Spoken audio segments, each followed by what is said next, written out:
കാണൂ പരസ്യരഹിതമായ ഏറ്റവും പുതിയ എപ്പിസോഡുകൾ.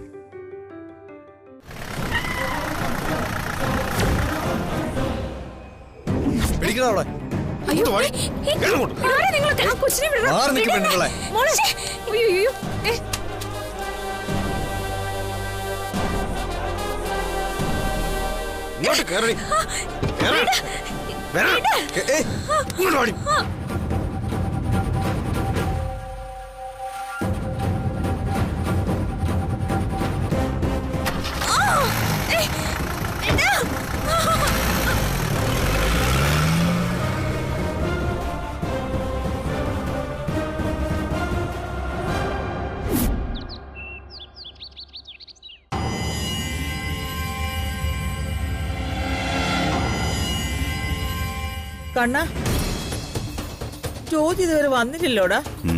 ഞാനും അവളെ തന്നെ കാത്തിരിക്കുന്നത്. അവൾ ഒറ്റയ്ക്ക് വിടണ്ടായിരുന്നു, വയ്യാതിരിക്കുമല്ലായിരുന്നു. എന്നോട് പറഞ്ഞിരുന്നെങ്കിൽ ഞാൻ കൂടെ ചെന്നേനെ. അതെങ്ങനെയാ? പിടിവാശിയാണല്ലോ എല്ലാ പെണ്ണുങ്ങളുടെയും സ്വഭാവം. നീ സ്ത്രീ വിരോധി ആവരുത് കേട്ടോ. ഞാൻ ഒരു സ്ത്രീ വിരോധിയല്ല, പക്ഷേ സ്ത്രീകളുടെ ചില സ്വഭാവ വിശേഷങ്ങളുടെ വിരോധിയാണ്. ഞാൻ പിടിച്ച മുയലിന് 3 കൊമ്പെന്നാണല്ലോ അമ്മയടക്കം എല്ലാവരുടെയും വിചാരം. അത് കൊള്ളാല്ല. നീ വന്നു തന്നെ എന്നെ കുറ്റപ്പെടുത്തുകയാണോ? അയ്യോ, കുറ്റപ്പെടുത്തിയതല്ല. പിന്നെ നീ പുകഴ്ത്തിയതാണോ? ഞാനൊന്ന് പൊതുവായി പറഞ്ഞതേ ഉള്ളൂ. നോ, അങ്ങനെ ഇപ്പൊ പൊതുവായിട്ടേ സ്ത്രീകളെ കുറ്റം പറയണ്ട. ഞങ്ങൾ സ്ത്രീകളാണ് ഭൂലോകത്തിന്റെ സ്പന്ദനം, അല്ലാതെ മാത്തമാറ്റിക്സ് അല്ല. മനസ്സിലായോ? നോ സ്ത്രീ നോ മാറ്റർ, സ്ത്രീ പവർ. ലോകത്ത് സ്ത്രീകളില്ലാതെ ഒന്നും നടക്കില്ല. എന്റെ പൊന്നമ്മേ, അമ്മ എന്താ സ്ത്രീ ശാക്തീകരണത്തെ കുറിച്ച് എനിക്ക് ക്ലാസ് എടുക്കാണോ? എടുക്കും. സ്ത്രീകൾ ആരാണെന്ന് നിനക്ക് അറിയില്ലെങ്കിലേ നിന്നെ ക്ലാസ് എടുത്ത് ഞാൻ സ്റ്റഡി ചെയ്യിപ്പിക്കും. മൈസൺ, നിന്റെ വൈഫ് ഒറ്റയ്ക്ക് പോകാൻ നീ സമ്മതിക്കരുതായിരുന്നു. ഒരു ഭാര്യയുടെ സംരക്ഷണമാണ് ഒരു ഹസ്ബൻഡിന്റെ ചുമതല. സ്ത്രീകൾ ഭയങ്കര ശക്തരാണെന്ന് അമ്മ തന്നെയല്ലേ ഇപ്പൊ പറഞ്ഞത്. ഇത്രയ്ക്ക് ശക്തിയുള്ളവരെ ആരെ പേടിക്കാനാ? സ്വന്തമായിട്ട് പ്രൊട്ടക്ട് ചെയ്തൂടെ? No my son, you mistake him. ഒരു മിസ്റ്റേക്കും ഇല്ല. ഞാൻ കൂടെ ചെല്ലാമെന്ന് ആവർത്തിച്ച് പറഞ്ഞിട്ടും അവളാ സമ്മതിക്കായിരുന്നത്.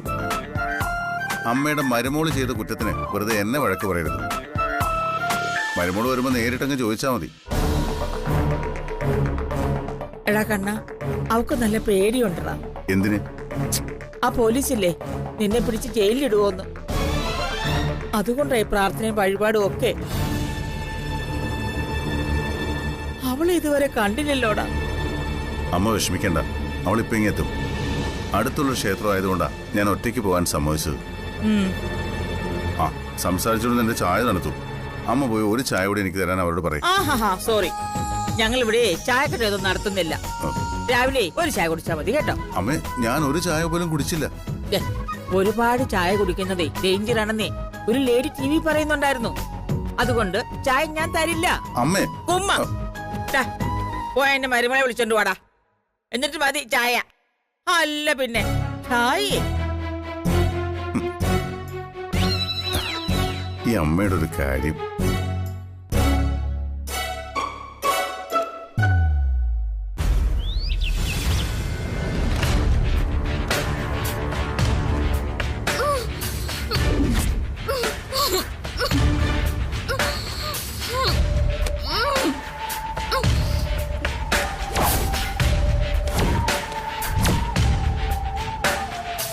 എന്താടേ? അടങ്ങിയിരിക്കണേ അവിടെ. ഇതഴിക്കാനോ? എനിക്കിത്തിരി വെള്ളം തായോ. ഓ നാശം. എനിക്ക് വെള്ളം തായിക്കുന്നേ.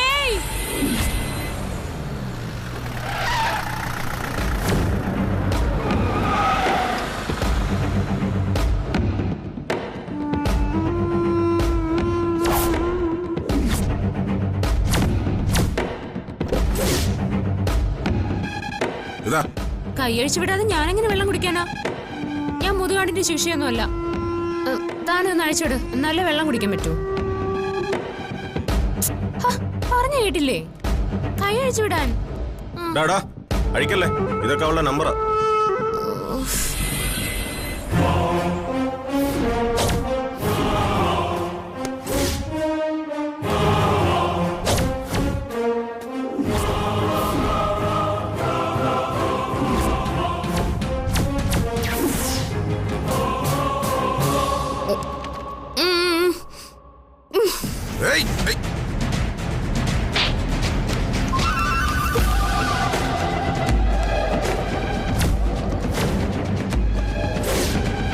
എടേ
ನಮಸ್ಕಾರ.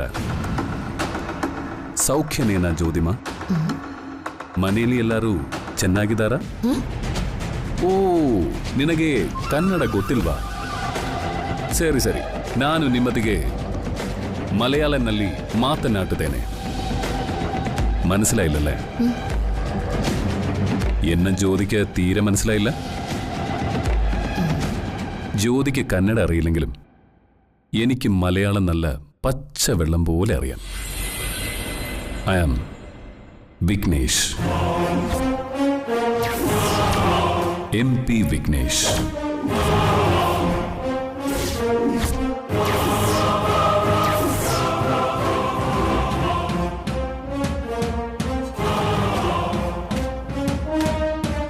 എന്തിനാണാവോ MP ഇങ്ങോട്ട് എഴുന്നള്ളിയത്? ಚೆನ್ನಾಗಿದೆ, ತುಂಬಾ ಚೆನ್ನಾಗಿದೆ. തുമ്പയല്ല, തുളസി.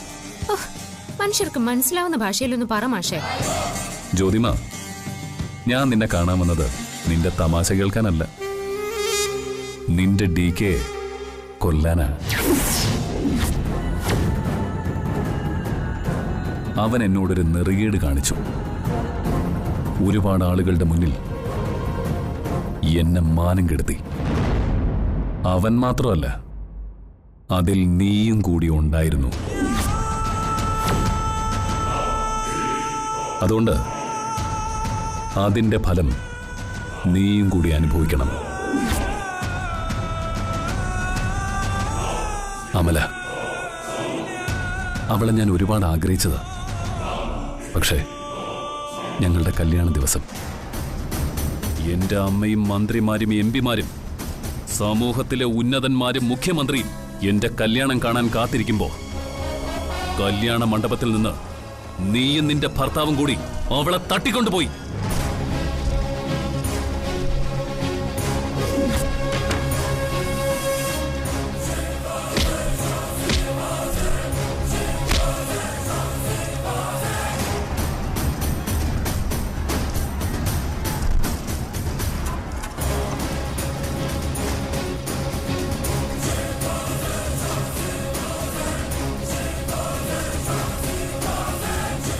മിനിട്ട് വെച്ച് നിന്റെ ഭർത്താവിനെ, നിന്നെ, അവളെ, നിന്റെ അമരാവതി വീടൊക്കെ കത്തിച്ച് ചാമ്പലാക്കിയനെ. പക്ഷേ എന്റെ അമ്മ എന്നെ തടഞ്ഞു. അതുകൊണ്ട് മാത്രം നീയൊക്കെ ഇന്ന് ജീവനോടെ ഇരിക്കുന്നത്. കല്യാണം കാണാൻ വന്നവരെല്ലാം എന്നെ പരിഹസിച്ച് ചിരിച്ചു. ചാനലുകൾ അത് ആഘോഷമാക്കി. സോഷ്യൽ മീഡിയയിൽ ട്രോളുകൾ നിറഞ്ഞു. എന്നിട്ട് ഞാൻ ക്ഷമിച്ചു. പക്ഷേ ആ അപമാനം സഹിക്കാനാവാതെ എന്റെ അമ്മ എന്നെ വിട്ടുപോയി.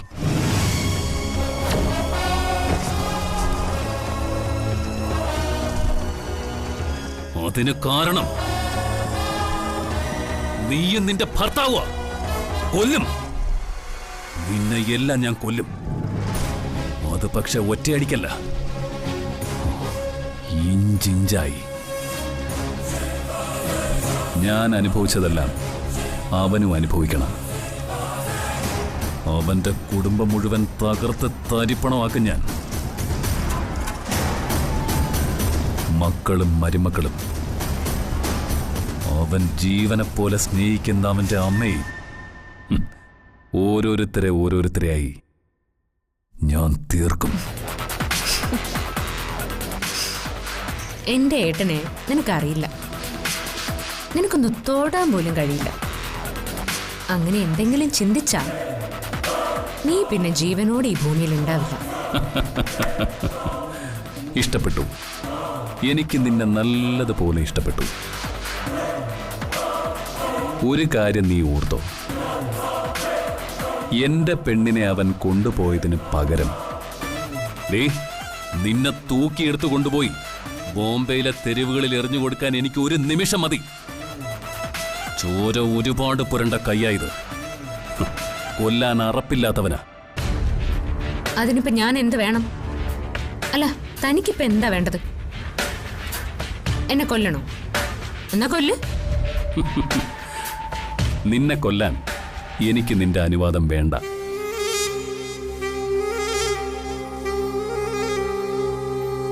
നീ DKയുടെ ജീവിതത്തിൽ നിന്ന് ഇറങ്ങിപ്പോണം.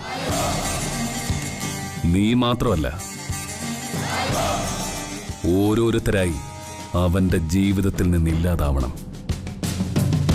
അവന്റെ തകർച്ച പൂർണ്ണമാവുമ്പോ ഞാൻ അവനെ കൊല്ലും. ഇതേ തന്റെ കർണാടകയല്ല, കേരളമാ. തന്റെ ഈ ഗുണ്ടായുസും ഒക്കെ ചിലപ്പോ അവിടെ നടക്കുമായിരിക്കും. ഇവിടെ അത് നടക്കില്ല.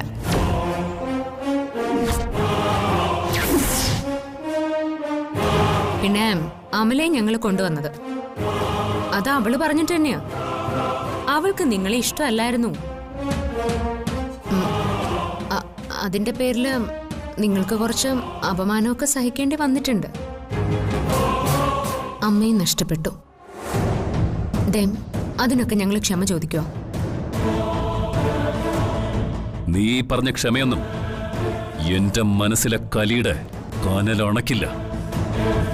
നാണക്കേടിന്റെ വേദന മാറ്റില്ല.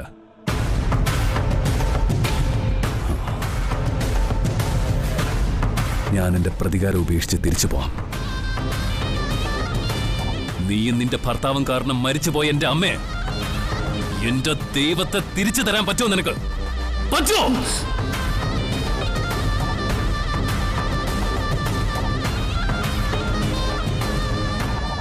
നിങ്ങൾക്ക് നിങ്ങളുടെ അമ്മയും ഒരുപാട് ഇഷ്ടമായിരുന്നു എന്ന് എനിക്ക് മനസ്സിലായി. പക്ഷെ ഇപ്പൊ എന്ത് ചെയ്യാനാ? ആ അമ്മയ്ക്ക് അത്ര ആയുസേ ഉണ്ടായിരുന്നുള്ളൂ.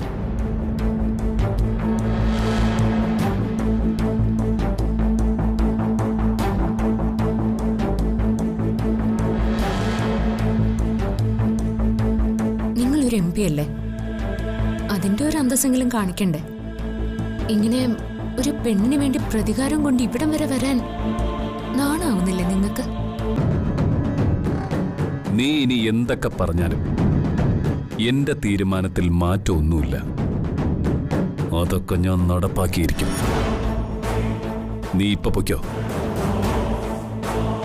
പക്ഷേ ഇനി നിന്റെ ജീവിതം ഞാൻ മാറ്റി എഴുതാൻ പോവുക. ഞാൻ പറയുന്ന കാലം വരെ നീ ഇനി DKയുടെ ജീവിതത്തിൽ ഉണ്ടാവില്ല. നീയും നിന്റെ DKയും തമ്മിൽ പിരിയണം. പിരിഞ്ഞേ പറ്റൂ.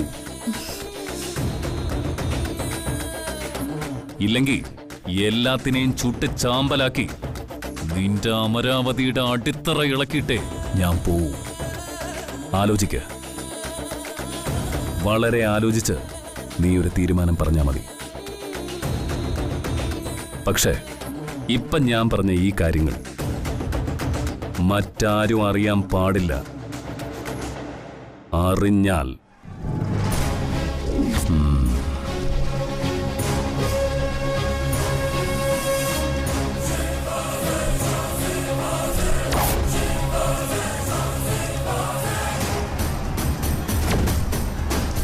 ഞാൻ പറയുന്ന കാലം വരെ നീ ഇനി DKയുടെ ജീവിതത്തിൽ ഉണ്ടാവില്ല. നീയും നിന്റെ DKയും തമ്മിൽ പിരിയണം. പിരിഞ്ഞേ പറ്റൂ.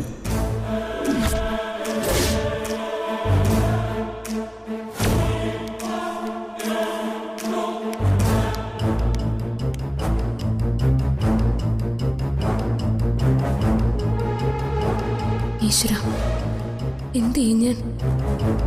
ഏട്ടനോട് സംഭവിച്ചതെല്ലാം തുറന്നു പറഞ്ഞാലോ? വേണ്ട. ഇപ്പൊ ഏട്ടനോട് ഇത് പറഞ്ഞാ ഈ നിമിഷം തന്നെ ഏട്ടൻ അയാളെ പോയി തല്ലും.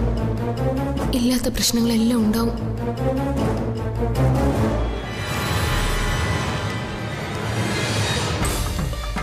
അവിനാശ് കാരണം ഉണ്ടായ കുഴപ്പങ്ങൾ തലയ്ക്ക് മുകളിൽ ചുറ്റിപ്പിണഞ്ഞു കിടക്കുക. അതിനിടയിൽ ഇതും കൂടി ഏട്ടനോട് പറയണ്ട. അയാൾ ഇതൊക്കെ എന്നെ ഭീഷണിപ്പെടുത്താൻ വെറുതെ പറഞ്ഞതാണെങ്കിലോ? ഞാൻ പറയുന്ന കാലം വരെ നീ ഇനി DKയുടെ ജീവിതത്തിൽ ഉണ്ടാവില്ല. നീയും നിന്റെ DKയും തമ്മിൽ പിരിയണം. പിരിഞ്ഞേ പറ്റൂ.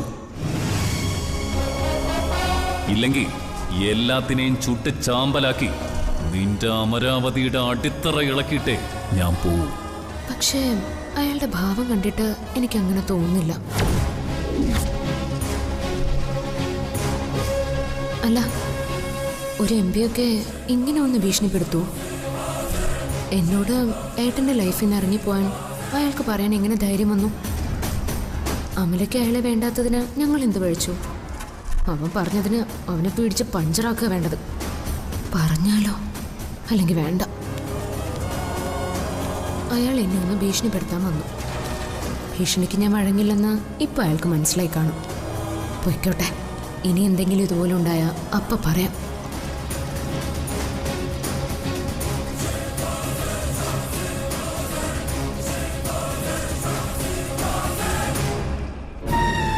ആ, ഓ എന്റെ കൃഷ്ണ. മോളെ, നീ എവിടെയായിരുന്നു?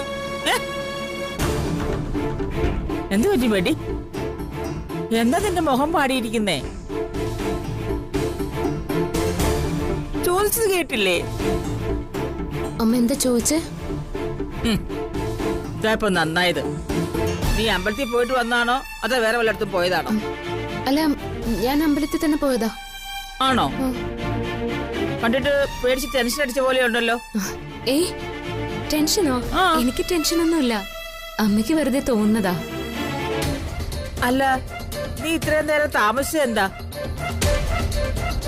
മോളെ, നിനക്ക് പോയപ്പോ അമ്മയെ കൂടി വിളിക്കാൻ മേലായിരുന്നു. അമ്മയെ ഞാൻ വിളിക്കണമെന്ന് ആദ്യം വിചാരിച്ചു. പിന്നെ വിചാരിച്ചു ഇന്നത്തെ ദിവസം ഒറ്റയ്ക്ക് പോയേക്കാന്ന്. ഇന്നത്തെ ദിവസത്തിന് എന്താ പ്രത്യേകത? ആ, അമ്മ മരിച്ചതിന്റെ ഓർമ്മ ദിവസം. അയ്യോ, സോറി ബേട്ടി, അമ്മ ഇത് അറിഞ്ഞില്ല കേട്ടോ. ഞാൻ അകത്തേക്ക് ചെല്ലേ. അതേ, ഇത്ര നേരം നിന്നെ കാണാത്തന്നെ അവൻ പിണങ്ങിയിരിക്കുക. ചെല്ലേ.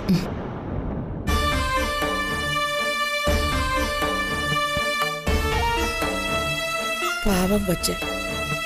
അമ്മയുടെ ആത്മാവിന് പ്രാർത്ഥിക്കാൻ പോയിട്ട് ഞാൻ അവളെ വെറുതെ വഴക്ക് പറഞ്ഞു. എന്റെ കൃഷ്ണ,